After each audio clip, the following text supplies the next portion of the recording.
Parenting an adolescent can bring you some of your greatest joys of parenting. Seriously. It's a time when you begin to notice your child's developing sense of humor. It's the time when you get to watch as your child begins to understand the complexity of the world. It's the time where you get a glimpse into the adult your child's about to become. And what I can tell you is that after what are likely to be some bumps in the road, parenting a young adult, and even an adult far into the future, can actually be some of the best times in parent-child relationships. Really, some of your best joys lie ahead of you. But assuming you have a normal, healthy household, there are going to be moments where you may want to pull out your hair, and definitely there are going to be moments when you wonder why your child's rejecting you or even hating you. So I want to get grounded with you. I want you to understand what's going on and why our kids reject us temporarily. Because if you understand this, you're going to be able to get through it. All right?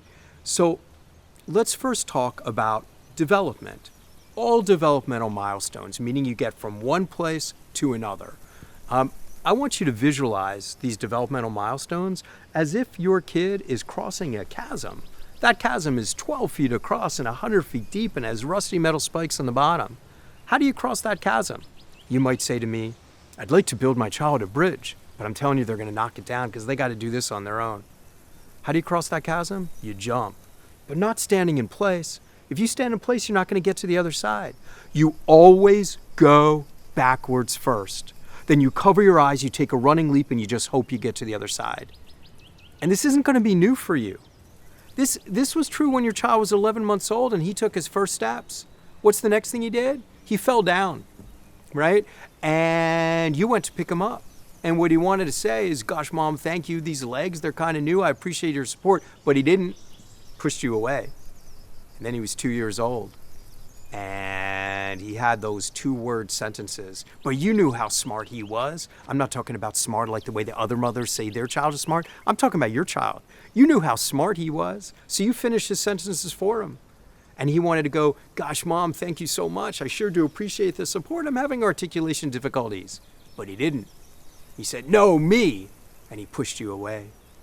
And then she's 14 years old and you decide to have the talk with her. And then she says to you, she wants to say, gosh, Dad, thank you, because there's nobody I'd rather learn about healthy male sexuality from than you. But she doesn't. She goes, ooh. And she doesn't want to hear a word from you. Why do they push you away?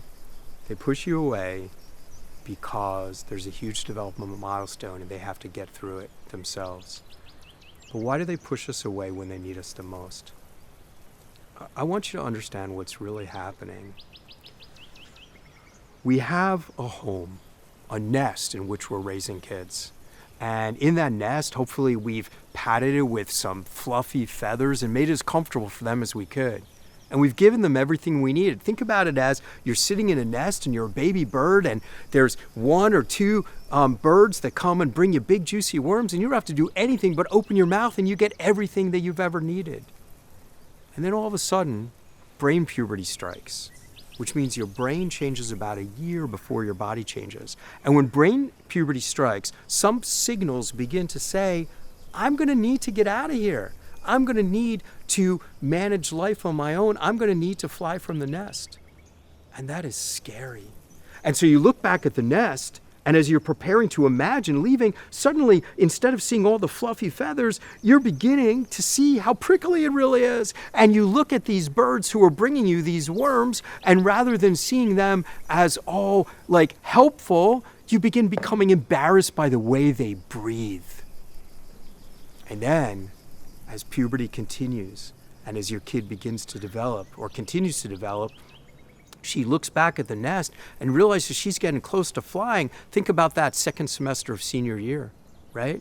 She wants to tell you how much she's going to miss you, but she doesn't. She looks at that nest instead, and she sees it not as prickly anymore. She sees it as absolutely, positively uninhabitable. And if she didn't, she would never fly. The reason our children reject us, the reason they temporarily pretend that they hate us is because they love us so much it hurts. And if you believe that deeply and intuitively, you can get through anything. What's your ultimate goal? Your ultimate goal is to have a kid, not to have an empty nest, but to have a kid who's in flight. A kid who's going to come back for landings after they are secure being able to fly on their own. So far, I've talked about why your kid will reject you temporarily. But I also want you to understand that this nest explains something else about adolescence. It explains why adolescence, by necessity, is a time of taking risk. Because ultimately they're going to need to fly from the nest, and that is the biggest developmental risk of a person's lifetime. It is insanity. You don't just jump. First you spread your wings, you test your limits, and you begin imagining flapping.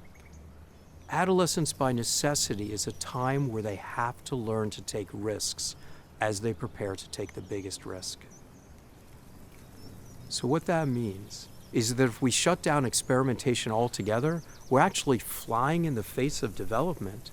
But if we don't monitor our kids and decide where they can experiment and what they can't do, then we're fools. We understand they have to flap their wings, but it's our job to make sure that the experimentation they do is well within safe and moral boundaries.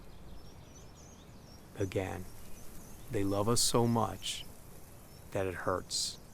So they go through a temporary period of pretending they hate us. Know that, adolescence is going to be much easier.